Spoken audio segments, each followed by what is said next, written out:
All right, thank you. So our first panel is going to talk about operational and engineering questions, and the specific questions that the panelists have been asked to address are on your program. I won't reiterate them. And also, in the interest of time, I will introduce all of the panelists together. I suspect for most of you in this room, you will know who each of them is, and they're also biographies of the various panelists on the program on the web. But just briefly, and I will introduce the panelists in the order in which they are speaking. We have Henning Schulzrinne from Columbia University, the former Chief Technology Officer of the FCC, who previously asked a question of Vint. So he's already spoken, and he's going to be a recidivist and speak for 10 minutes about some of his thoughts. He's currently the Julian, Clarence, Levi Professor of Computer Science at Columbia University. Second, we'll have Danny Weitzner, who is the director of MIT's CSAIL Decentralized Information Group at MIT, and also teaches at MIT's Computer Science Department. Prior to MIT, he was the Deputy Chief CTO for Internet Policy in the White House, and I had the privilege of working with him as well when I was in the administration. So welcome, Danny. In addition to many other things he's done, he founded the Center for Democracy and Technology here in DC. Third, we will have Casey Claffy, who is the director of the Center for Applied Internet Data Analysis, or CAIDA, based at the San Diego Supercomputer Center of UCSD. She founded CAIDA in 1996 and leads its research in internet data collection, analysis, and visualization. She received the IEEE Internet Award in 2014 for her, quote, seminal contributions to the field of internet measurement, unquote. And then last but certainly not least, we have Tim Berners-Lee, who I think somebody already whooped, probably also needs no introduction. Suffice it to say that he invented something that we're all very happy he invented. So without further ado, each panelist is going to speak for 10 minutes sequentially, and then we will have questions after that. Again, we will take questions via email and then also just from the audience. I will be looking out for hands and also via email. So, Henning.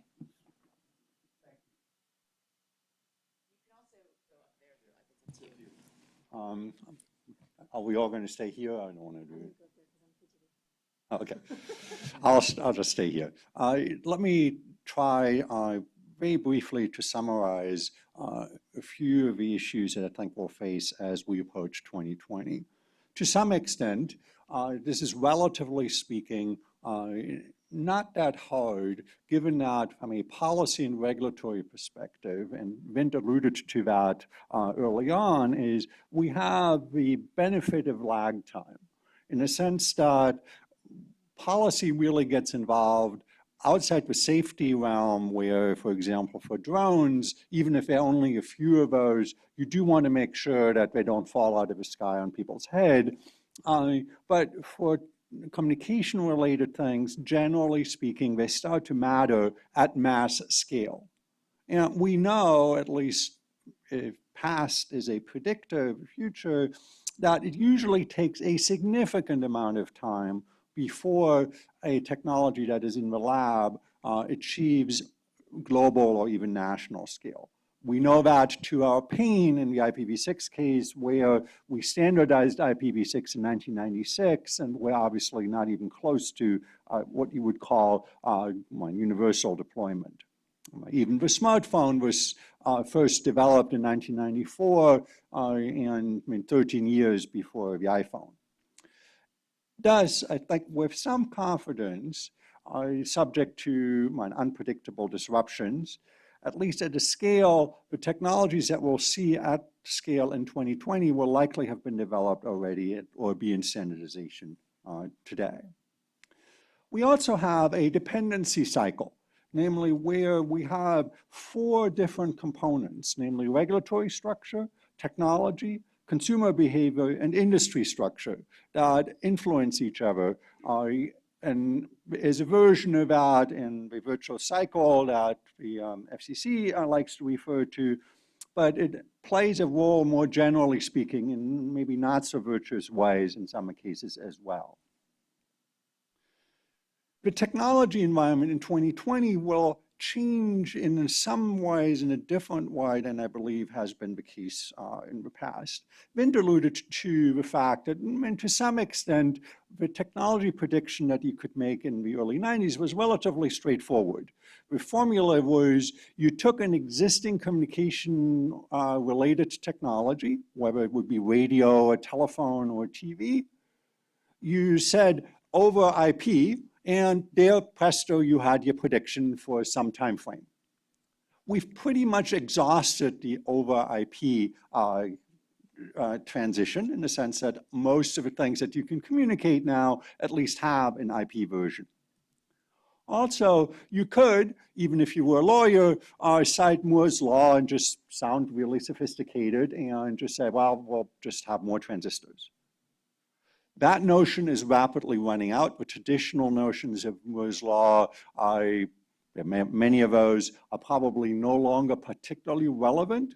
We can argue as to whether it still applies or not, but the notion that we can simply rely on increasing transistor counts to get out of whatever conundrum is unlikely. Also, because of radio spectrum and other limitations, the likely access speeds will depend on dense deployment so that even wireless networks will be largely 99% fiber and 1% radio of some sort or another. For access networks, I suspect we'll see a pretty familiar environment, and in the interest of time, I'll just say the big challenge will be that we have, and this is kind of a consequence of a transition that we had the luxury in a regulatory environment that we essentially could regulate existing physical infrastructure to some large extent in the first quarter mile, and I say not last mile with some intention. Is now we suddenly face an environment that at least one of those infrastructures, namely the classical copper infrastructure that was used to provide intermodal competition in the United States and elsewhere, essentially can't be just seen as a given. So we may face disruption in places where the classical unenhanced copper infrastructure is no longer competitive. Thus, I believe non-wireless carriers, in particular in terms of industry structure, face some pretty stark choices. They can become an AOL for not quite broadband, so kind of the last few percent that don't have any other choices. They can invest heavily into fiber, but they truly have to rip out and replace. They can try to subsist on some form of universal service support, kind of be wardens of the state, if you like. Or they can essentially become data center and business services companies. That, and I think, will affect competition and as well as regulatory structures. I don't think we'll see any large alternative versions of the internet. I think Casey is going to talk about that in a little bit more detail. The big problem has always been if the internet is a generic information delivery mechanism, why replace it unless it is, say, 10 times better, cheaper, whatever. Also, we've seen that moving functionality into the IP layer, some of us still have burn marks from multicast and other efforts, has not been terribly effective in that. Also, briefly, I believe we have to deal with financial constraints, in particular since consumers are now pretty much tapped out. It is very unlikely, although I definitely hope that I'm wrong, that consumers will have significantly more money to spend on broadband or other applications in 2020, given just the lack of income growth in the United States in particular, as well as in many other countries for the vast majority of households. Briefly, the technology-induced policy challenges is that we've had essentially a model where being a carrier implied a whole lot of generic obligations, not just universal service, carrier of last resort, but also obligations such as 911, so obligations such as accessibility, whether it's hearing aid or other things. These are now separable. Thus, we have the possibility that carriers will pick and choose what obligations they would choose, and it is not even clear that the model of being you are a carrier, thus you have all these obligations, is necessarily the most effective or efficient one. For example, could you have 911 applications that are completely separate from your carrier, maybe instill more innovation than we have seen, particularly in that particular public safety space, where we still use operator trunks as a main means of delivering that service.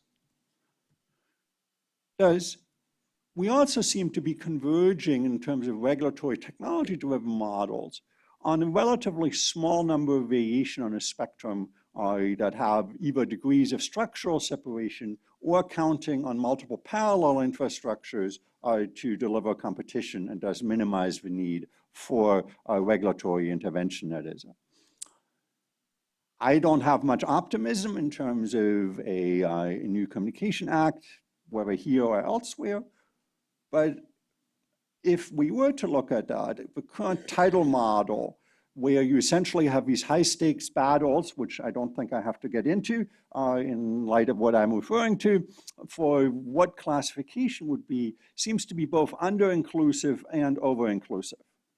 Simply dividing the communication landscape into either you are a carrier or some moral equivalent, or in everything else is increasingly difficult and seems to lead, at least in one consequence among many others, to kind of flying carrier flags of convenience, where entities proclaim to be a carrier when it is helpful, for access to rights of way, spectrum, protection from legal attack for carrying content, when it is convenient, and disavow those obligations when it is less convenient.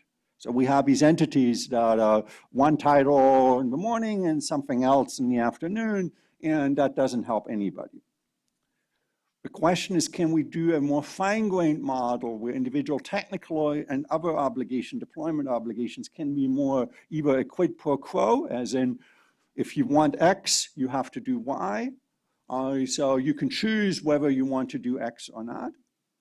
Or is there some other model that is more granular and essentially allows more combination of rights and responsibilities than we currently have with this crude division into a very small number of buckets. Finally, I believe cybersecurity mentioned is where it is becoming a classical externality problem. Namely, that what I do is no longer just affecting myself, but I become if I'm not careful, a launch vehicle for denial of service attack that may not actually affect me all that much, but I might become a vehicle that attacks other networks inadvertently. And do I owe some duty of care so that I don't harm other people just because I'm lazy? And this applies to software vendors. There's the famous BCP38 issue of IP address spoofing, even if you like disclosure of personal information. Indeed, as we move towards model of cyber insurance, that also leads, if you look historically, where the emergence of fire insurance led to the emergence of city fire codes, simply to make things insurable. And with that, I'll move on. Thanks. Thank you. Good morning, everyone. It's good to see you all. So talking about anything 5 years out or more seems inherently hard. And fraught. So I actually want to talk about, I think, what we can see today about what we might see more of in the future in 2020 or 2030 or whatever that might be. And very simply, what I want to suggest is that we zoom out the lens a little bit from the relatively narrow categories that communications law has traditionally focused on. We obviously think, for very good reasons, about network links of one sort or another as an infrastructure that we care a lot about, as an infrastructure that's enabled quite a bit, as an infrastructure that we consider the FCC responsible for. But what I really want to suggest is that we should be thinking a little bit more about data as an infrastructure, that is actually where the value is being created today. It's where the growth is happening today. And I want to suggest there are some indications today that the data infrastructure we have is gradually kind of working its way down to encompass the network infrastructure. And I think that makes a lot of the conversations that we have, a lot of the frameworks that we bring to these questions, particularly in a kind of a communications technology and policy heavy room like this, not necessarily work all that well. I'm going to, and so what do I mean by data as infrastructure? Just some examples that I'll talk about more. I think the whole cloud computing, cloud storage, infrastructure as a service model is what I consider data layer infrastructures. Open data and not so open data, whether it comes from the government or from other institutions, is obviously a key part of the infrastructure on which we're building a huge amount of value today. And enabling data services, things like GPS that we depend a lot, are also part of the infrastructure that we really depend on. And I'll observe that just between Vint and Henning already, there's this funny kind of slip that happens where people start talking about the internet in kind of relatively traditional telecom categories, and then it becomes everything else, like cybersecurity and copyright and privacy and integrity and this and that. And I think that that reflects the fact that we're interested in the everything else, because that's where the value is. That's where a lot of our social policy priorities are. And I think we have to look at that very squarely. I will say, just as a note, that I'm going to step all over the kind of sacred content conduit line, and you can throw tomatoes at me for it. This is really meant to be just descriptive of what I think is happening out in the world. It's not meant to say that blurring that line is a good thing or anything else, but I think it's pretty clear that it's happening. And so I think we need to look at it. My thesis here is that we have a growing number of what I think of as thicker and thicker data platforms that have started in many cases in very clearly in the information services category, to use the FCC lingo, but have kind of worked their way downward the stack to include lots of the more transport and network-oriented services that we talk about. A couple examples. I think Google's a terrific example. It started as a purely data-driven service, siphoning up everything it could find on the web and adding value to it through search and other things. And what's happened with Google, it's built a global data infrastructure which handles an enormous amount of its own transport internally. And when we use those services, whether we get them for free by exchanging a little bit of personal information or whether we buy them as businesses in Google Apps, we're buying data services, or we're using data services, but we are also using a huge amount of internal transport. Google takes care of much of the networking that we would otherwise have to build ourselves in providing a global infrastructure. Amazon does, I think, a very similar kind of thing with the various Amazon Web Services offerings. Again, this started as a kind of a simple, virtual, we'll offer you virtual machines over the network, but now it comes to include web hosting, it comes to include all kinds of storage capabilities, all kinds of other infrastructure capabilities. So you have a data service that kind of worked its way down to get thicker and thicker, include more and more of the transport kinds of services that we typically regulate separately, that we currently regulate separately. Some of the Microsoft cloud offerings are really interesting because they're even going as far as to include addressing a number of regulatory requirements along with this thick platform that they're offering. So Microsoft and other cloud providers say they will be able to help you do things like manage the location of your data to address various regulatory requirements. And I think in a lot of ways, the mobile phone market, at least in the U.S., is the classic example of a platform that pulls together both data and devices with transport. Technically, you buy these things separately, but the reality is we all buy these bundles that include devices and various kinds of information services together with transport.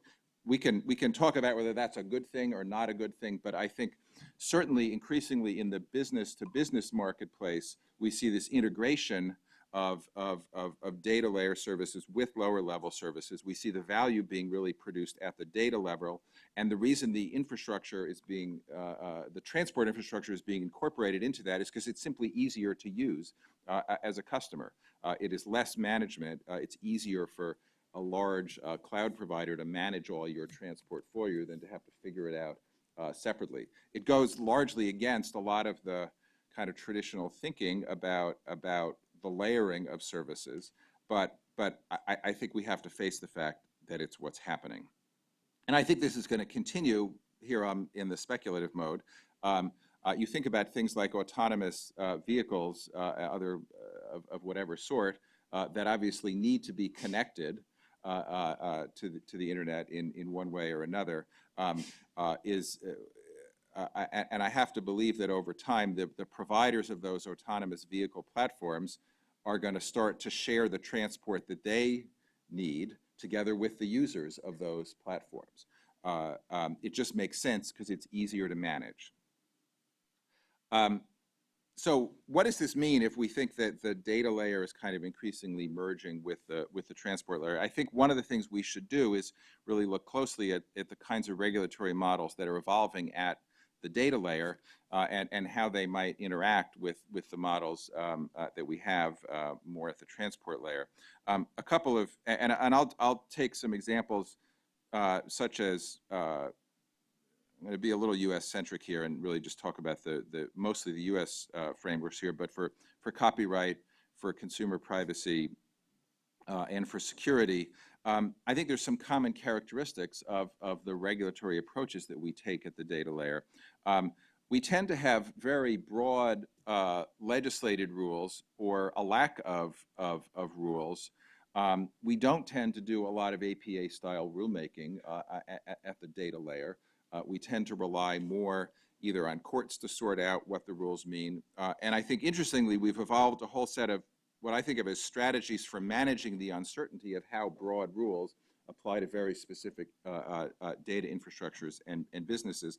The enforceable codes of conduct that we have in the consumer privacy area are a strategy for managing the uncertainty of what anyone's supposed to do about consumer privacy.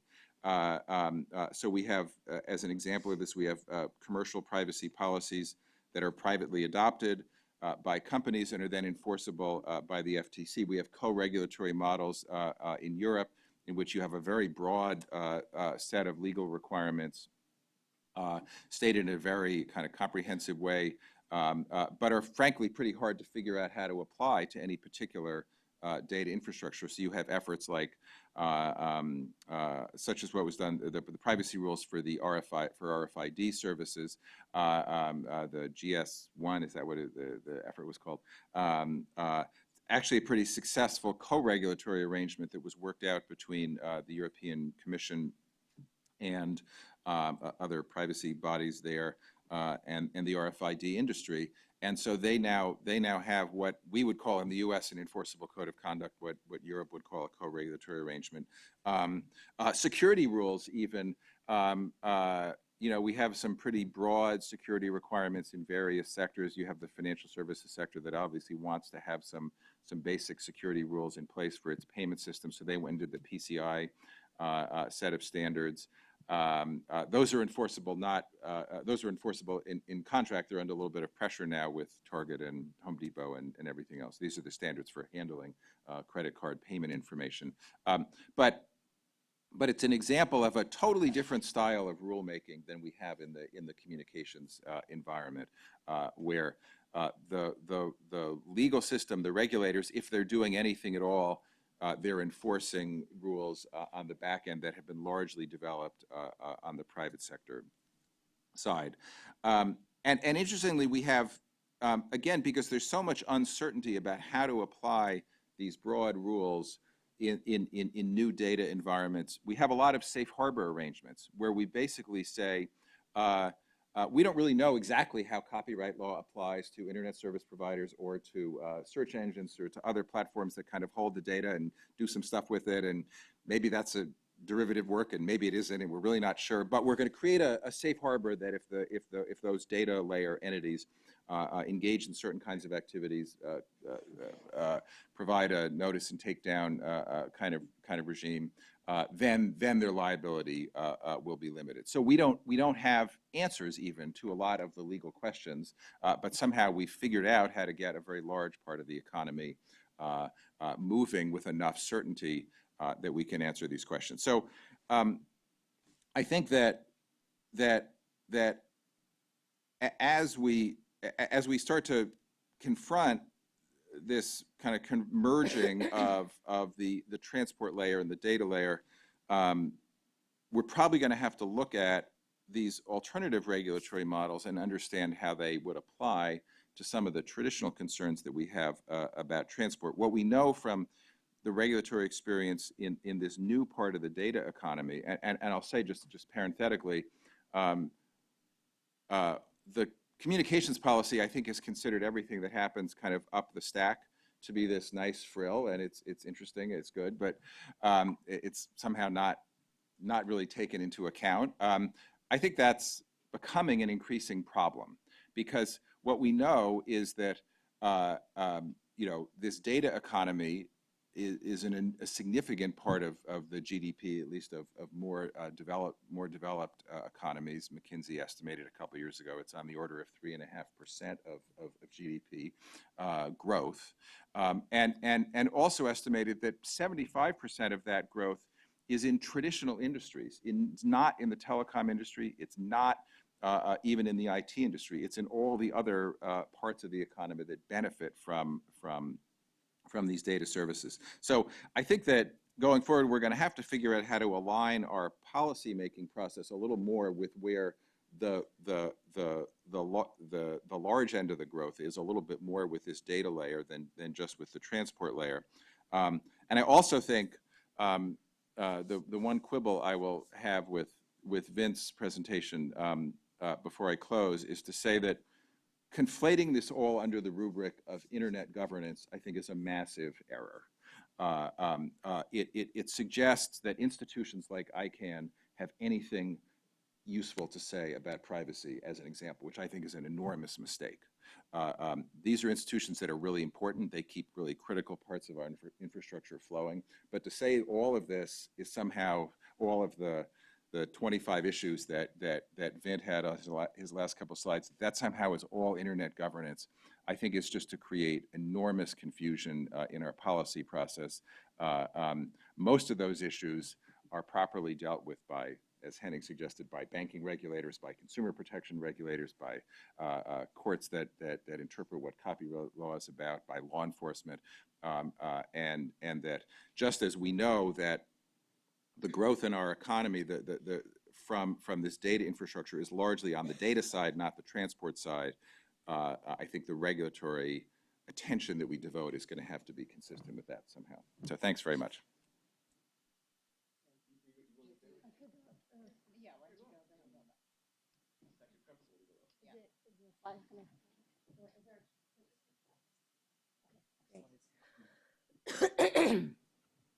So you're going to get 2 talks for the price of 1 here, because I submitted the answers to the questions and he said, no, that's not good enough. Because I answered the questions about 2020, and 2020 is 5 years away. So couple months, right? 5.5 years away. I'm an academic. I do network research. I do, in fact, internet architecture research right now is one of my projects. So I don't think 5 years out for that. I think 20 years out for that, maybe 15 on a good day. So 2020 and 2030. So that means I'm going to answer all 3 questions in the panel list twice. And then I probably maybe should have answered them all for 2020 and all for 2030, but I didn't. I went each question for each decade, and so we'll see how it goes. And so the slides, I apologize for, they're mostly for me, not you. But because there's so many ideas in here, and there's a list of reading at the end, and I'll put these up on my website. These are for you to follow along in case I'm talking too fast, which I'm always doing. All right. The question was network architecture innovations by 2020. So again, network architecture means different things to different people. To me, and to most computer science internet research folks, it means the protocol stack. So TCP, IP, DNS on top of that, BGP for interdomain routing. And the reality is, I think in 5 years, we won't see any measurable network architecture innovation, internet architecture innovation. there's obviously layers of network protocols above and below the TCP/IP stack that some are proprietary, some HTTP is one, that will have innovations executed by various standards and proprietary processes. But in terms of the IP architecture, I don't think there'll be any innovation. It's too short, and I think IPv6 is enough of an example that even a very relatively minute internet architecture innovation is not happening in 20 years of trying. So that's more just looking at what I see today, very data-driven, and extrapolating a couple of years. I think we'll see some IPv6 growth. I don't think we'll see 50%. I'm not even sure what Vint was measuring 50% in 2018, but I don't think we'll see that. I think we'll see probably more CGN, carrier-grade NAT, growth than IPv6 growth. Carrier-grade NAT is a way to make use of IPv4 by adding layers and layers of private IPv4 addressing to compensate for the fact that you don't have enough public addresses, and it's really ugly, and it's sort of an architectural offense to purists, but there's economic reasons for it, I guess, and other reasons for it. And it's going to cause problems, but at the current point in time, you have to speak IPv4 anyway, because most of the internet speaks IPv4. And if you speak IPv6, that's icing on the cake, but you still have to speak IPv4, so you're talking about dual stack and dual expenses, and people are avoiding that, even though CGN is expensive too. And so the other layers of the architecture, the naming architecture, as Vint talked about, the innovation, you could call it an architectural innovation. I wouldn't, but I guess you could stretch it. Expansion of top-level domain space, that's happening right now. That's going to bring a lot of issues.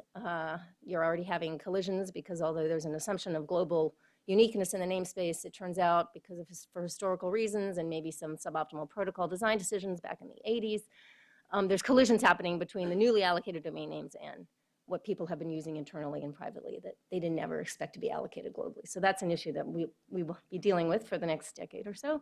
And then routing architecture, I would say no innovation. I'll give an example on a couple of slides from now, but for the next 5 years, no, we're just trying to keep it going.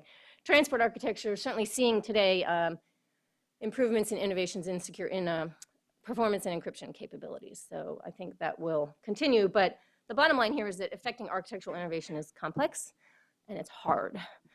It takes decades, and I think Henning and Danny have covered this a little bit. And let me just give you 3 data slides I'm going to give you to wake everybody up. I love data. And this also informs my prediction about the lack of IPv6 and a prediction I'm going to make on the next page about business architecture. This is a graph of the known transfers that are being made of IPv4 blocks, IPv4 address blocks. So this is an alternative to deploying IPv6, is you go find IPv4 space. And it turns out there's quite a bit of it that hasn't been used. Like even some people would argue half of the IPv4 space is allocated but not actually actively observably used in the routing tables or according to traffic measurements. So this is the y-axis goes from 2009 to 2014. In the middle there, the internet address registries legitimized or sanctioned the selling, they call it transfers because they're sort of allergic to market terminology, but it's transfers, and you still have to have some justification for the transfer. They're trying to deter speculative activity. They're not succeeding at that. But what this graph is the number of transfers that are reported. So there's also transfers going on in what we call the black market or the gray market that we don't know about yet. We're trying to figure out how to infer them using data mining techniques. We're not there yet, but this is just what's reported. So, and this is number of transfers. Oops. This is if you do it in /24 blocks. So this is more a unit of how much address space is being transferred rather than how many transactions are occurring. And then the last slide here is the same exact slide as the one before, but it colors by what kind of addresses are being transferred. In particular, when were these addresses originally allocated? So a whole bunch of addresses were originally allocated before there was any real governance architecture for allocating addresses back in the 70s and 80s, and those are called legacy addresses. They were allocated quite liberally, like, you know, MIT got 1/256 of the entire IPv4 space. And that's as much as China has, by the way. So those addresses, as you can imagine, are less used because MIT doesn't need that many addresses, so far as I've heard. And so those are in the crisscross, the sort of green. A lot of those are now being sold off, essentially, and then used. So that's arguably a good thing. You're sort of increasing the utilization of the dormant address space. But what you see over on the right in the blue is the European registry, the European sort of chunk of address space. They don't really have legacy because most of the legacy is in the United States, since we were giving it out in the 80s. And so they're selling new addresses. They're just moving things around to try to improve the liquidity, the utility of the address space, utilization of the address space. Okay, so those are my 3 data slides. Now back to tons of bullets. Sorry about that. Just focus on the bold ones here because I'll sort of recite the stuff in gray. Now, business architecture innovation is, I think, where you're really going to see stuff happening that matters and that has policy implications and that will either be promoted or impeded by policy today and tomorrow. And so again, I'm going to go through the same layers of the protocol here. What are you going to see in terms of innovation? So I mentioned the growth in IP address market activity. I think you're going to see that. I'm not going out on a limb. I'm just looking at what I see today and thinking I'm probably going to see that tomorrow. You're going to have businesses around how to deal with both the speculation. You're going to have speculators. You already have them now. They show up at operational meetings and try to buy and sell, broker the address market. And you're going to have businesses about how to deal with the realities of CGN and what it really means to do it operationally in large networks. Naming.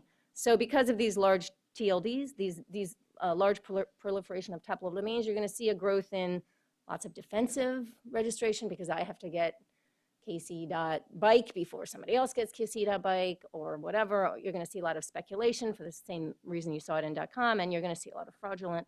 And then new business models to support that activity. And then new business models to cope with all of that fraudulent speculative activity. So like domain reputation systems. As an example, again, this is all based on things I can observe now. There was a study on .xxx last year that reported about 80% of the registrations in .xxx are purely defensive or speculative. It's not trying to put adult content on the web. And in fact, about 3.8% of the registrations in .xxx have some legitimate content associated with .xxx, the missions. And that's an extreme example. Let's assume that most TLDs there aren't going to be a rush to get your .xxx domain so somebody else doesn't get .xxx domain with your name in it and put stuff on that website. But I think you'll see a lot of that happening in the TLD space. I'm going to skip the routing one. SDX stands for software domain. Inter-domain attempts to make the software domain networking paradigm work across domain, but ask me later if you're interested. And then the big one, which I think will be talked about at a future panel today, at least I hope, is the emergence of private IP-based interconnected network platforms. What's that? That's using IP to build networks that are not the internet. Why? Well, because you can do things that you can't do on the internet. Like today, you can do traffic discrimination and specialized services and all sorts of things. You can do VoIP quality services, which is tricky to do on the public internet today without additional quality of service, standardization, innovation, which hasn't happened yet, although it could happen if policy doesn't prevent it. And it is a way to yield higher, let's say, innovation-sustaining returns than the public internet, because IP transit is not really a very high margin business. Now, the problem there, the policy challenge, and I'll talk about this on the next slide, is that it leaves the public internet in a questionable position with respect to investment and innovation, because if more things, especially people who can afford it, move to the private interconnected IP-based platforms that are largely unregulated, that's where the innovation will happen, that's where the investment will happen, and then there's what's called the dirt road problem for the people that are still using the public internet. And I think munis will make a comeback, although we'll see. Okay, now the 2030 answer. Sorry, that was a long 2020 answer. Architecture researchers, academic researchers are working on new architectures. I mean, totally replace IP. Well, we are ambitious, what can we say? This is a 20-year problem. National Science Foundation's been funding it for almost 10 years. They're taking a long-term view, despite the fact that the funding cycle is typically 3 years in federal agency funding. They're acknowledging this problem. They realize this is a 20-year job, and they're doing a pretty impressive job of adapting, of trying to work into the current framework, but acknowledging that we need more time to really build a new architecture. There's at least 5 projects funded by the National Science Foundation, all working in parallel, and then there's projects in Europe and Asia that are all thinking about what does the next generation internet look like? How would you design an internet protocol architecture if you were designing it today and you knew how the internet was going to be used, which we know a lot more today than we did in 1975. In fact, the current internet architecture isn't doing anything it was designed to do, or I should say it's doing a lot outside the spec of what it was designed to do. So going back to what Danny was saying about focus on data moving down the stack, the internet architecture project that I'm working on is also acknowledging that information-centric networking, content-centric networking is the dominant paradigm of communication today. I've heard quotes at 80% of the traffic on some links is what we would call content, data distribution, YouTube, Akamai, Google, Netflix. This is even more true with mobile. That is how people using the network is information-oriented. The IP architecture doesn't support this that well.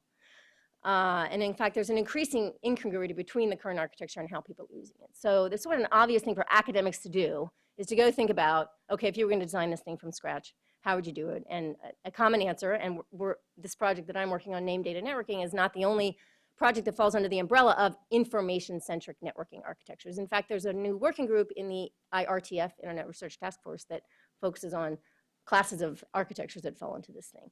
So my prediction is that in 15 years, you will see today's internet be an overlay on this new, more general architecture than just similar how you see telephony being an overlay today. I'm going to go faster for the next couple here. Interaction, the other question was the interaction between policies, current and future, and these innovations that I'm describing. So first 5-year answer, again, I don't think much is going to change. We're going to continue gnashing our teeth over this Title II stuff, and it's all a symptom of this underlying a different underlying congruity between the political economy of the current architecture and the network architecture itself. That is, IP transport is not actually a good thing to do competitively. It's not inherently profitable, just like any other utility. We're not special in that regard. We're special in a lot of other regards, but not in that particular regard. But I do think you'll see some increase in transparency requirements of carriers. There's nowhere to go but up there, frankly. Academics will start to tune in. You'll start to talk about, people will start to talk about a new title because even Title II is not really cutting it. You're still putting a round peg in a square hole there. And you'll get, muni networking will be legal again. Maybe Wheeler will even do it in his tenure. 15 years, new title, maybe even a new architecture, so it's going to be a race who gets there first. Hopefully they'll talk to each other, as Danny said. And lots of policy relevant implications if you're really going to see an information network architecture take hold in the next 15 years, including implications on privacy, anonymity, security. A lot of the motivation is about how to make more secure communication, since these seem to be persistently unsolvable problems of today's architecture.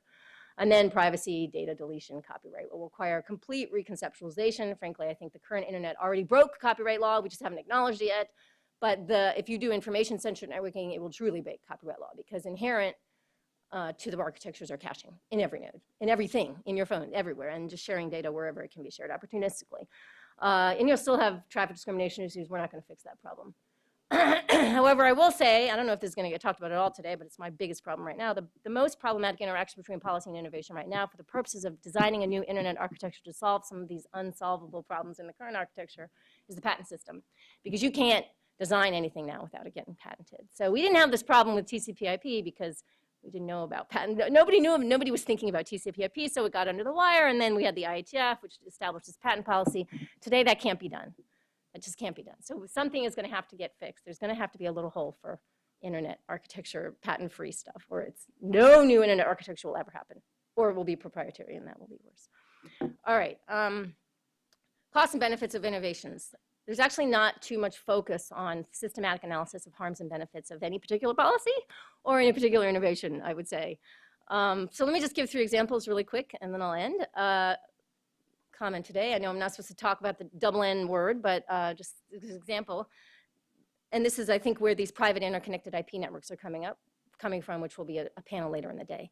You ban traffic discrimination on the public internet, you will have a reaction, you will have a response to provide, to find a way to provide services that need traffic discrimination in order to thrive. And there may be demand for that. So it may be a perfectly reasonable thing. So you may indeed trigger a proliferation of these private IP networks to provide services that the public internet can't provide. Second, if you do this private interconnected platform, if these things do thrive, then you'll have this issue I mentioned before, which is the potential dirt road. Where does that leave the public internet? How do we maintain the integrity and the performance of the public internet for the rest of us, or the rest of them, depending on who you think you are? And another example, usage-based pricing caps. This is going to be, I think, an increasing issue over the next couple of years. So this is a 5-year issue, which creates a culture of scarcity rather than abundance, not what we want. And yet you have to deal with the issue of traffic engineering and capital for investment. All of these things are capital.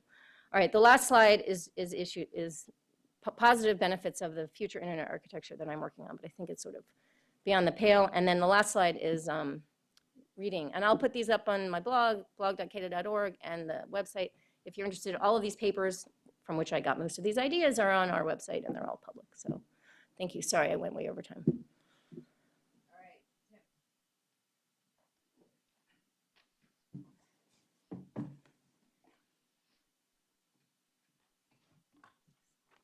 right, Tim. So I'm not going to answer the questions. But I'm going to segue off Vince's apology. So Vince gave his whole talk about the internet. And he apologized for the fact he hadn't really talked about the web much. He had an application layer side where he said there's this sort of web stuff and mail and stuff like that. Video happens on top. That's really important that he could do that. All right, so I'm only going to say one thing, and that is really, really the layering. He could do that because of the layering. He could give his whole talk about the internet and how it works, and how it works socially, and how it works legally, and how it works regulatorily, and how it works technically.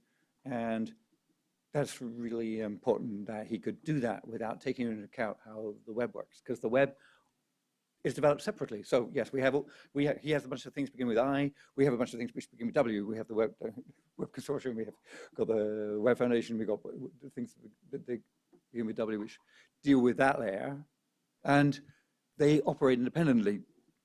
The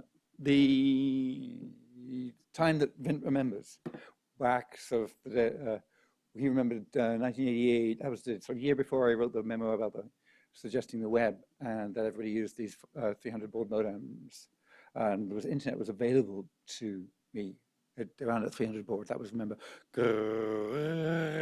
but not yet. All right, and so that the internet packets which went from my computer across the internet, that they used the same internet protocol that they're using now. Okay, so if I could go back, I could find the web browser that I wrote then, and I could run that and connect it up to today's internet, and it would send the same protocol. So this is incredible barrier, if you like, between the layers, that you can write a program that uses the network, and it will use the network, and it won't. And people who develop network like Vint don't worry about, they don't put any constraints on how it's going to be used. So what was absolutely remarkable, very different from, for example, if I'd been working on top of the PST at public switch telephone network, it would have been, I didn't have to ask anybody's permission, didn't have to go and ask Vint, hey, can I have another protocol? I just thought of a port number, or I used my parents' telephone number. Didn't have to ask anybody's permission. I'd write a program which would run on a computer and make it, and it would communicate across the internet to another program, and we could spread those programs in another completely new system, completely new thing. People, now you talk about content. Okay, the internet wasn't content before. It's actually not content now. No, the web is content, and the internet is connectivity. And keeping the content and connectivity important was really important. Why was it important? There were lots of, there have become to be much more important reasons why it's important, but it was important back there because the innovation was separate. Okay, so that 300 bits per second modem ran the same protocols as now 300 billion bits per second modems. Okay, you have these connections which go around 1 billion times faster. That is stupendous. No other technology has done that. Okay, Vint's technology, when somebody invented a train and it went at 30 miles an hour, now 25 years later, more than 25 years later, we don't, centuries later, we still don't have trains that go 300 billion miles an hour. Nothing else has done that. It is incredible the way the same technology has been enhanced. It runs over all kinds of different things. It runs over Wi-Fi and runs over Wi-Fi.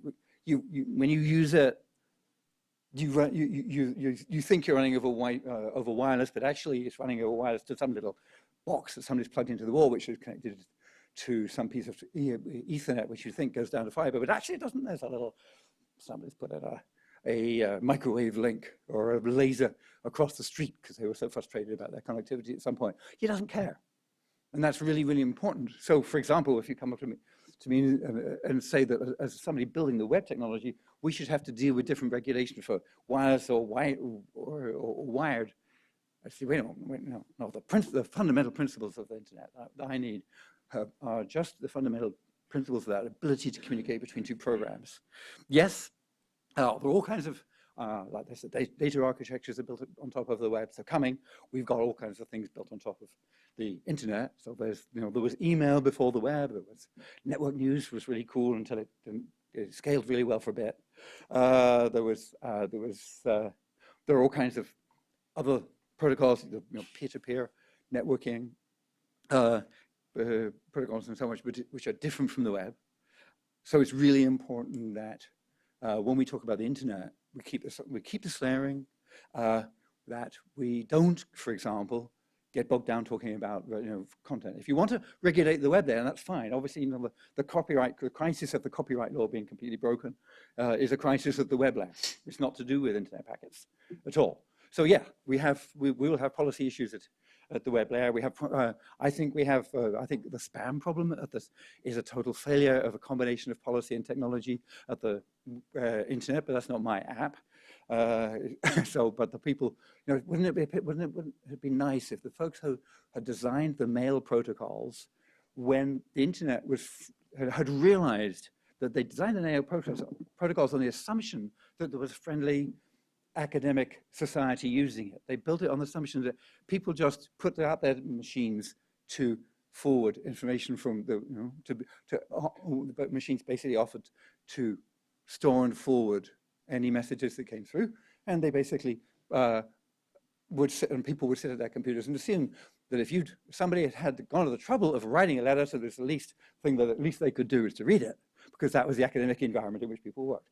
And then you switch to a commercial environment where you're allowing advertising, and suddenly, no, that doesn't work. Suddenly I need to be able to put filters on. Suddenly I'd like to be able to charge the person who sends the message for my reading it and so on, and the protocol didn't have that.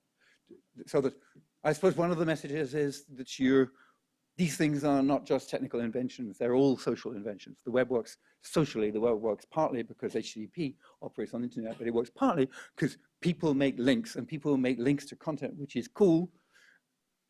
So because they know that will make their own blog look better, and they want their blog to look better because they like readers, because they psychologically want to be read. And that's how a person works. Or they want the money from the advertising, but one way or another, they want to be read. And as a result of wanting to be read, they create a network of links, which actually then the huge search engine can use to do some devastatingly powerful things about finding content that seems to be sort of appropriate and high quality and stuff. So there's a huge amount of human psychology and huge amount of social stuff and tied up in the protocols and really part of the system. If the folks who'd brought out Napster had brought it out with a new copyright law at the same time, so we're changing copyright law and we're introducing a new network protocol, that would have been fine. Okay, but they didn't. There was a sort of a bit of a grinding of gears between the two, and there's a lot of weeping and wailing and gnashing of teeth and stuff.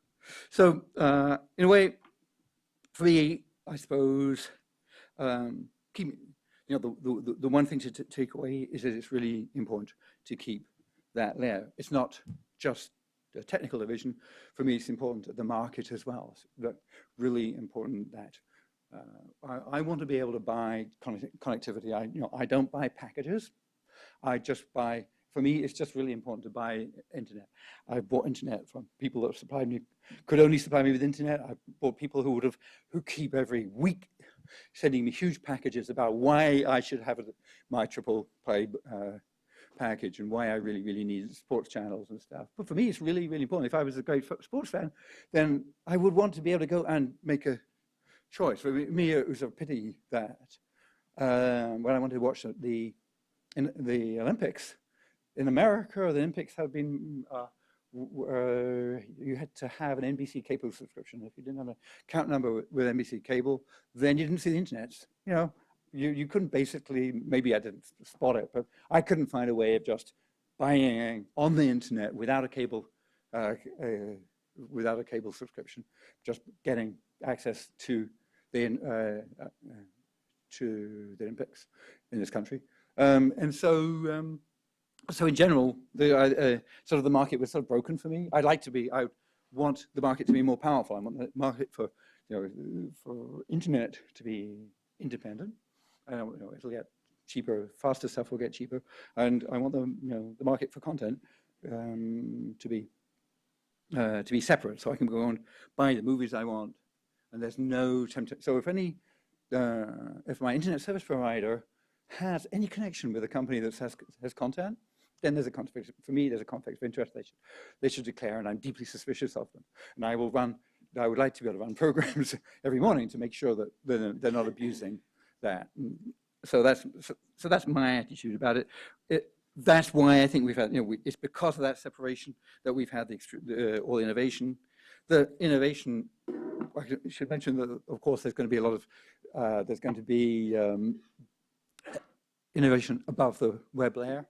So the web it started off 25 years ago as a web of documents. Now each document is a JavaScript programming environment, which is as powerful as a computer, is basically can all the things that a computer can do. So if you can program a computer can do it, you can now program a web page to do that. That means that we can roll out new ideas. So for example, WebRTC allows the web page on different machines, web pages to talk to each other in a peer-to-peer fashion. So you can build your own conferencing systems. You can build arbitrary new network protocols inside web pages.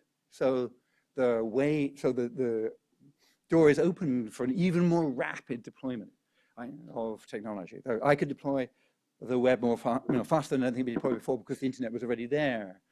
Things like Facebook got deployed faster than anything before because the web was already there. Now we've got the open web platform of programmable web pages. It's going to be another very, very rapid way of deploying things which actually don't maybe look like web. They don't look like content. They communicate in different ways. So I think that if you imagine Vint and his friends all sort of in the basement doing the shoveling the traffic around, and they might get a feeling for what they're seeing, and they might have first got sort of some people telnetting to each other, and then they might see now a lot of fetches. They may see a lot of people fetching the same thing all over and over again, and so they might be tempted to sort of build into the system that we should some smarts that would help that, which would be a terrible idea because there's all kinds of other much more interesting things. Collaborative work. For example, I think in the group at MIT, we're working on technology so when you build any app becomes collaborative. So that means that whenever I'm doing anything on a web page or on my computer, somebody else somewhere else on the planet is going to be tracking it completely. So that means there's going to be lots and lots of notifications. We're going to be building these streams of interest, a subscription, very short-term subscriptions, long-term subscriptions. There's going to be streams of little, very small piece of information that I've moved something on a map that I'm moving. There's just the bits of information which go across the net so that somebody I have connected to with my watch can feel my heartbeat on their watch. Weird, whatever. That's another traffic pattern. All the innovations to come will have different traffic patterns. And so we should be really, really careful that the network is a very, very, very open, clean layer, notwithstanding the excitement of doing things like, name networking. Yes, I agree. Yes, of course, copyright's broken, as Vince said, patents of program are broken, absolutely. The domain name system is the one weakness of the web. The whole thing is a decentralized system, except that DNS is centralized. Sorry, it's been used for. Is it useful to be able to say, to say Microsoft.com and have that in a global registry of names? People have found it useful, but future innovation which removes DNS from the loop is really interesting, because personally, I feel that anything after the original in that list, the country names are useful. .com and .org and .edu are useful, and the rest is just racketeering.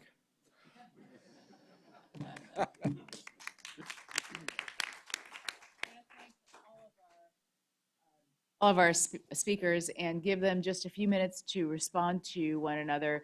Just a few minutes, because we do have a list of emailed questions that look very interesting, and then of course ordinary questions from the audience as well. So any responses? Yeah, I just wanted to an observation, and this is triggered by not just remarks, that when we talk about policy, not just for technology development, that's related to that, there is a bit of a temptation of a new shiny object, namely that and I think to some extent you alluded to that, is, oh, we got all these new data things, and so maybe we should be focusing our attention there. I do believe that at least in the 2020 horizon, the kind of problems and issues that still dominate for the consumer side, which has traditionally been one of the goals of policy intervention, is indeed protecting people who can't protect themselves. Businesses, I believe, can take care of themselves pretty well, at least the larger ones. The consumers seem to have more of a difficulty with that. And so what I think would be helpful to separate out, and this has been something which I didn't appreciate until I joined the commission, is that there are really two things going on that are very different in terms of timescales and in terms of concerns. Namely, one is essentially refereeing rich people's problems.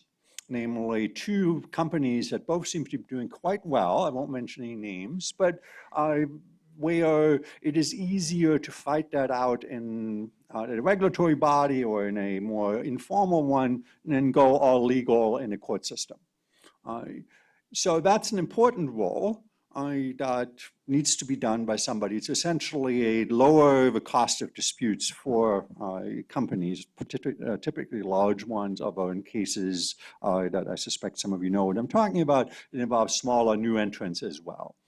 The second one, which is the consumer protection issues, where privacy, access to information, access to basic infrastructure plays a significant role. So I wonder if we, in our discussions, can be more careful about separating out what are the issues that are more consumer protection, which is a classical, or used to be at least, until the new shiny objects arrived, a classical, boring, but really necessary role for public policy versus the very important but somewhat separable issues as to who gets to make money out of certain patents and content and so on.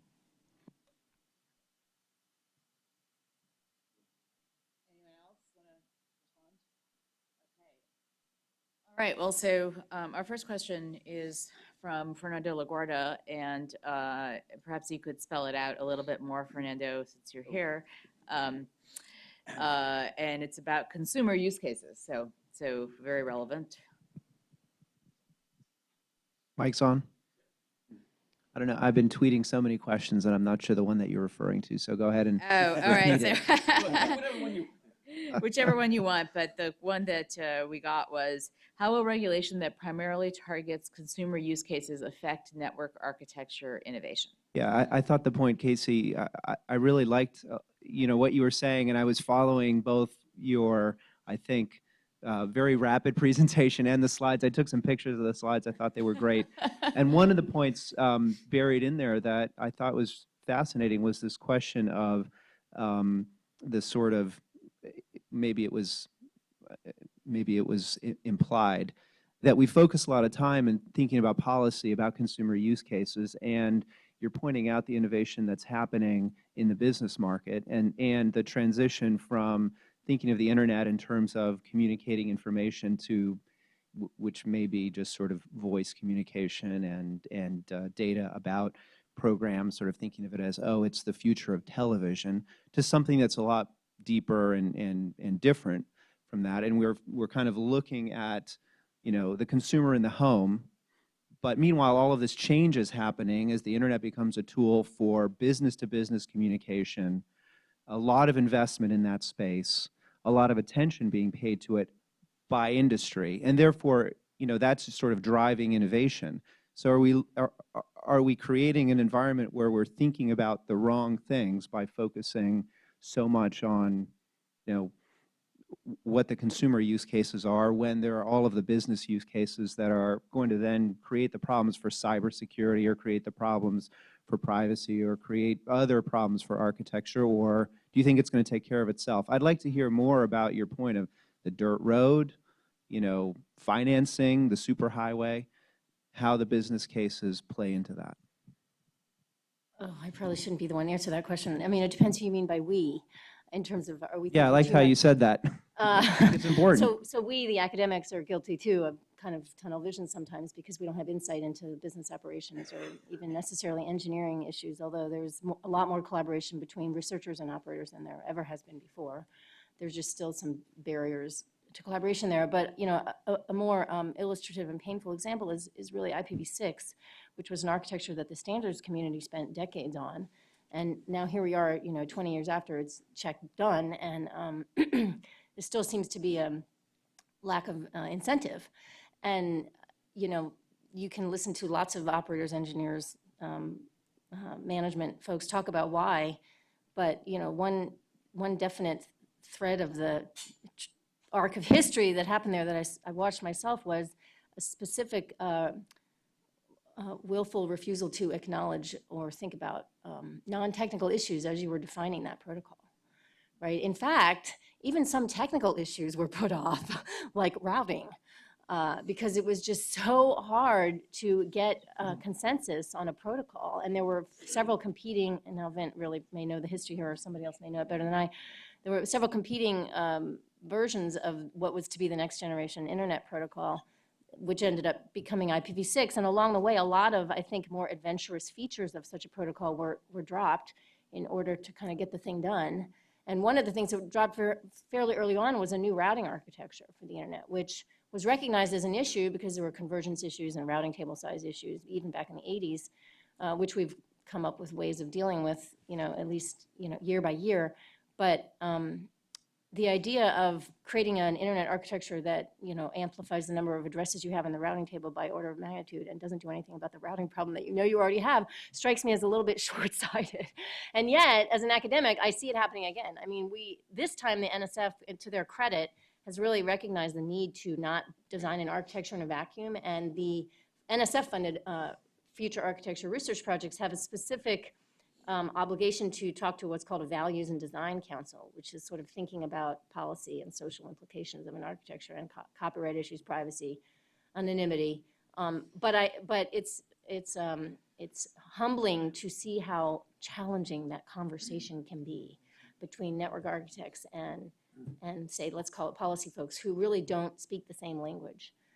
Even after being at several meetings together. And I mean, and I have great respect for both sides of it. I mean, I think this is just really a fundamental issue of how you think about problems. And that's not even talking about the business side of it, which is yet another, you know, vocabulary. So I don't have a good answer to that. I think that we recognize it more now than we did 20 years ago when we were designing IPv6, but it's not clear to me we have solutions yet. We just know there's a problem now. Does anyone else want to Want to respond? just to add to that, maybe one thing that I haven't, looking back, that we haven't really talked about, and this goes back to my previous comment, is what are the goals of policymaking that we have? Right. And I think in the past it was relatively straightforward. It was consumer protection, universal deployment of telephone service. It was protection of minors, depending on which area you're talking about, accessibility, like Vint referred to in one of his segments. I haven't heard much about that so far. So maybe one of the helpful things as we go forward, are those still the right things, or are we shifting to something else? My concern is that there is a danger that we will lose, given that, this will be hopefully my only reference to the current controversies, is that one notion that you observe is that one reason that I think people care deeply, 7 million people care deeply about the internet as a generic delivery infrastructure, because I believe there is a notion that it is not just a technology platform, but it is probably one of the few platforms that has relatively low barriers to entry, is relatively widely available regardless of income. You don't have to own a TV station, which most people will never have the funds to do. You don't have to own a newspaper. I don't know how many people would want to do that these days, but it is seen as a democratic platform in the small d way. And that, I think, is something that, despite all the technology talk, maybe that is one of the goals we should think about, is that a key goal for policy making, and what is necessary? And I'll just talk to one additional aspect is, if I look back to other infrastructures that have become both business, common business and common consumer infrastructures. If you look at electricity, water, previous communication structures, they tended to be successful if they were universally or nearly universally available, easily understood, long-term predictable, as in I knew that I could build services that could last a while, and relative and affordable, so that they became a multiplier. In a sense, electricity was a very small part for most people, if you weren't smelting aluminum, for the input costs. I think a humble thing to do would be to see that the internet is, and I'm talking about the transport here at the moment, IP and below, is become and has become part of that same crucial infrastructure. To the same, the test I make is something is infrastructure if you wouldn't move into a place that doesn't have it. Most people wouldn't move except in a summer cottage into a place where they don't have running water, sewage, and electricity. Probably most of us would not move into a home that does not have high-speed internet access. And so in that sense, I don't think that's an issue that disappears in 5 or 6 years. So maybe that should continue to be a focus of our both technology-driven and maybe otherwise discussion. So Danny and Tim both wanted to respond, and let's try to move. There are a whole bunch of really good questions. Let's try to move through as quickly as possible. So I think what's interesting, Henning, about your question about where those considerations are is that they are clearly not with the infrastructure regulator. They are in many places. They are leading concerns. You know, they're in the U.S. courts. They're at the Federal Trade Commission. I mean, the FTC is the leading consumer protection regulator for the internet, as far as it's sort of common understanding. Not perhaps for internet access services, because the FTC doesn't go there. But if you ask a consumer, who's the consumer protection regulator? It's the FTC, it's the state attorneys general. That's where you have fraud complaints, that's where you have identity theft complaints, that's where you have privacy complaints. The democratic questions, you know, we have this huge effort over the last, really since the mid-90s in a number of parts of the government to make sure that we're protecting those democratic values in the internet. What I think is interesting is that in a way, it's this very interesting side effect, I think, of Tim's observation about the importance of the separation of layers, is that we actually have that, I think, in the policy realm. Perhaps we have it a little too much, or perhaps maybe we need a little bit more synchronization or communication across the layers, because I think that there's a little bit of a, you know, sort of 5-year-old soccer player phenomenon sometimes about some of the, as you said, the kind of sexy internet issues, is everyone wants to be involved with them. I think, frankly, there are still some, how should I say it, uncertainties and kind of sloppy thinking about where consumer protection, other kinds of responsibilities actually ought to sit. I think everyone wants to claim, every regulatory agency wants to claim a piece of them, and I think that actually causes real confusion. And in fact, because these are independent agencies, both the FTC and the FCC, it's sometimes hard to arbitrate. There's not really an arbitrator for that except Congress, and you know how that works. So I think it is this really interesting, you know, I'm struck just in the discussion that on the one hand, we have this very deep commitment to the importance of separation of concerns as between layers, and on the other hand, there's some coordination or discussion of allocation of responsibilities that somehow hasn't perhaps quite happened because of that separation. So Tim, you are next. So if you go down to the museum, and you'll find written on the wall, it says, "Congress shall make no law," and it's so. And they decided that was worth etching it into the stone, so that any congressperson walking by would just be reminded, because In this country, we believe in the freedom of the press. We believe that the freedom of the press is just constitutional, it's fundamental, it's one of those things. We just feel, that it is underlying, should be taught to kids and is taught to kids in kindergarten. So yeah, and that's because the democratic society needs the freedom of the press. In a way, the independence of the internet is a bigger thing. In a way, the independence of the internet, it's not about worrying about who exactly is going to pay how much for the delivery of that little piece of that movie. No, it's a whole lot bigger. It's because the internet is used for all kinds of stuff, and we should, it would have been great if we could have a conversation like this without talking about movies at all, because it is it is the way you find out who you're going to vote for. It is the way you go for your first opinion about what your family member may have contracted. That's where you go to find out how to treat somebody in the family. Is where you go to where you worry when you have got a lump somewhere, and it's really, really important that when you do that you are not, as you're moving the mouse, you're not thinking somebody's looking over my shoulder. If I click on this, then I will be getting cancer ads through the mail for the rest of the week, and all of my people in my house will also be getting cancer ads all around them. So, that you've got to be able to use that, because it's so fundamental. So many things we do at such a at this very, very sort of core intimate nature of humanity, and the fundamental nature of democracy. Never mind the open markets, which we don't even talk about, the openness of markets.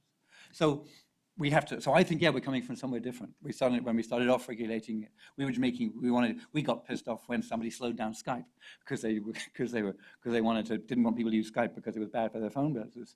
But in fact, stepping back, now we're starting to talk about it quite, as a right.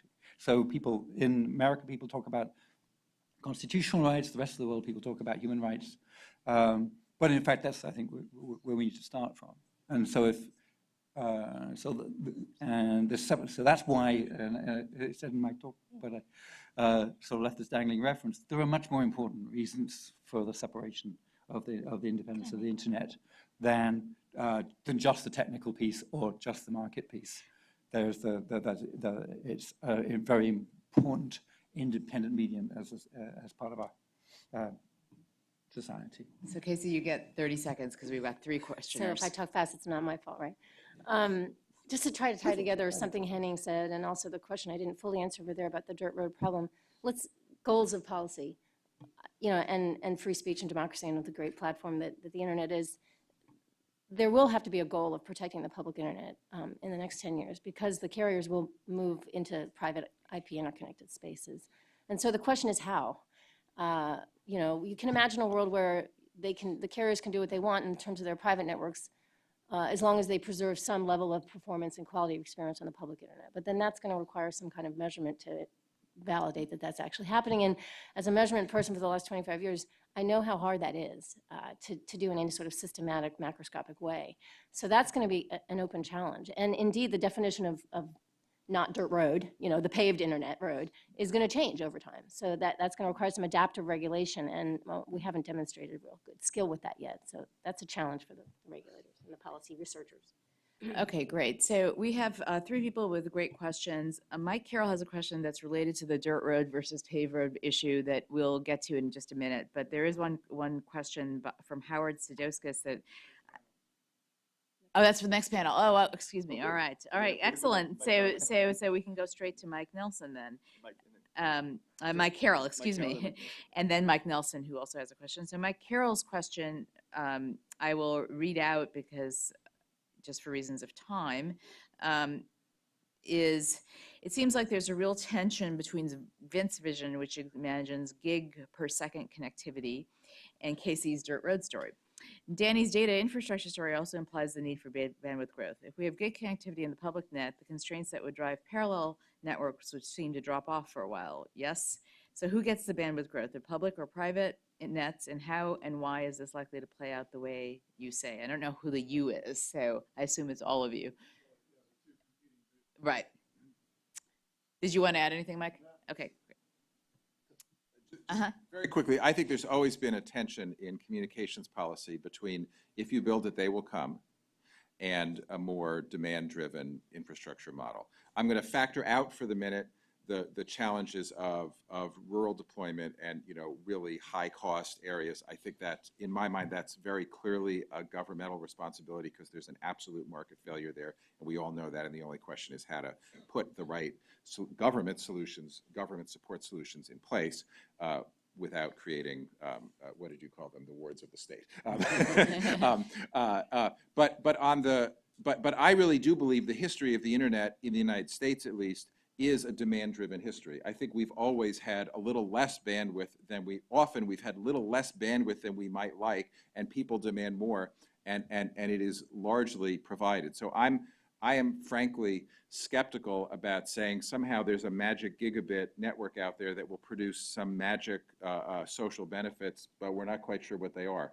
I'm actually reasonably comfortable, especially because we're talking about ultimately consumers paying for these services. I'm reasonably comfortable with a situation in which, you know, the modem signals, which Tim sings better than I ever could, you know, gradually get more and more fine-grained as we need, because I think we do have a history of network operators looking for, you know, subsidy for services that obviously they would make a lot if someone else paid for, but where the needs are a little bit less clear. So I think we're on an okay path. And the final thing I'd say about it is there's a lot of hand-wringing always about where the U.S. is in the OECD broadband statistics. I tend to be much more interested in the value that countries get out of the internet, not just how much raw bandwidth there is out there. And in that front, I think that the U.S. does quite well because I think we've invested a lot socially, politically, in the marketplace in actually understanding how to take advantage of this infrastructure. So I'm more interested in that side of it. I mean, I just want to clarify, I don't think there's fundamental tension between what I said and what Vince said in terms of gigabit to the home. I think there will be gigabit to the home, inevitably, into the world eventually. It's a matter of who owns it and what are the rules that govern the use of that gigabit, right? And so, and that has a lot to do with policy and what policy enables on the public internet and what policy enables off the public internet. So this is just to, I mean, I am concerned, not so much that everybody on the gigabit issue is demand or supply driven, but we see, because of discussions about carrier of last resort, fiber herds, to take a different model, not mine, in that the availability of infrastructure, of the kind of things that people actually want, is becoming more uneven than it used to be, at least US public policy, by both income and geography. And I'm not talking just about the most remote kind of mountain, I mean, Wyoming, rangeland or whatever, but I'm talking, relatively speaking, more income segregation than we've had. And that, I do think, is whatever the right level for demand is, that is in continuing public policy concern. And we had one mechanism where essentially we forced equalization, in the sense the carrier, incumbent carrier, was able to amortize the cost across both high income and low income areas, and was expected to provide this equivalent, roughly equivalent service across those. If that model disappears, we can't just all push that to a direct government subsidy model. And so the question is, how do we get, is it an important public policy objective to have availability of good broadband, for that doesn't hinder, doesn't further segregate US society than it already is happening in terms of economic development for a number of other reasons by broadband availability. That, I think, remains a central challenge, which is far beyond kind of the last 5% of deployment. It's probably a 20% problem at least, and not a 5% problem. So Mike Nelson is next, and since you're right here, Stuart will give you the mic. Mike Nelson with Georgetown University. You've talked a lot about the entities, the affordability, security, but you haven't spent a lot of time on interoperability. So I wanted to kind of explore the implications of Danny's point about the thickening data layer and how that could decrease interoperability, at least a couple of ways. In April of 2010, there was a classic Wired magazine cover story entitled, "The Web is Dead, Long Live the Internet." And it pointed to a trend that apps were taking over. We're at a point now, 4 years later, where most of the traffic of the internet is coming from apps, not from people going to web pages. And that's leading to this blurring. It's also decreasing interoperability, because an app that works on one device won't work on another. I have to write 3 different apps if I want to do the same thing I used to be able to do by writing a web page. The same thing's happening with the Internet of Things, where we're developing these systems where a certain company makes devices that work on their cloud. Another company has its devices that can't interact with those other devices without a lot of difficult kludgy kind of stuff. Are we seeing a real problem here? Is the web dead? Are we actually going to see the apps take over because apps are a great way to suck out private data from users? Yeah. The article was a classic. Was a classic. It was a classic piece of misrepresentation in one that had a picture. They showed that the share of the internet traffic, which is HTML, is actually decreasing. This is share. So as a percentage, it's decreasing. That's because Netflix is increasing. And Netflix, video takes so much more bytes. If you look at it byte by byte, then obviously, but in fact, the amount of HTML is still growing. So in fact, the conventional HTML web was actually growing. It was just an unfortunate way that they drew the diagram for their cover. But on the other hand, yes, the concern about moving about information being on an app, being not on the web, is real. If it's on an app, it's not part of the universal discourse. If it hasn't got a URL, then you can't talk about it. People can't like it, they can't dislike it, they can't discuss it, they can't report it, they can't. And so, yeah, that is a worrying trend. In fact, a lot of people who build apps build them so that each of the pages on the app actually they have a button, share this, which actually does generate a URL. So there is a parallel website. There's also, of course, one of the interesting things is that these apps, when you run something like an app, which is something like a map, it's actually, the app may be not itself part of the HTML web, but it's actually pulling data from a data web. So that there's a really interesting, there was this linked open data cloud. Check out the LOC, the linked open data cloud of linked public data sets. So you can build an app really easily, which uses that web of data. So that's a different sort of web underneath. It's not something the user experiences directly, but also it's like open government data, and open data is, to me, what is a good trend. And in a way, to me, as a geek, is an exciting trend, because actually the data is more interesting than the PDF pages, and the data. The fact that we've got a web of data is more powerful to me as a geek than the web of HTML pages. Anyway, but I completely agree with your concern about the world going to the poverty of the world of apps. Yeah. So Danny, I wanted to say something, and I don't know if Casey or I want to just Henning take and 30 Henning as seconds. well. So I actually think there's a little bit of a divergence between the social trends about sharing and open data, which I think are heading in a positive direction. I think the general expectation is that people can share data. There's a lot of technical reasons why it's easier now to share data. You can transcode from one format to another much more easily. You don't have to fight a lot about what the schema is or what the ontology is. And I think that there's a separate technology cycle, which is that, yes, there were these apps that grew up in some part because of the limitations of HTML, because you just couldn't do as much, you couldn't make things look as cool. Now there's going to be HTML5, so app developers are all kind of going over and saying, oh, how do I write an HTML5 app that will move, I think, back towards. I think it will, because. Yeah, well, that's right. And so the incumbents like that may be subject may behave a little bit differently.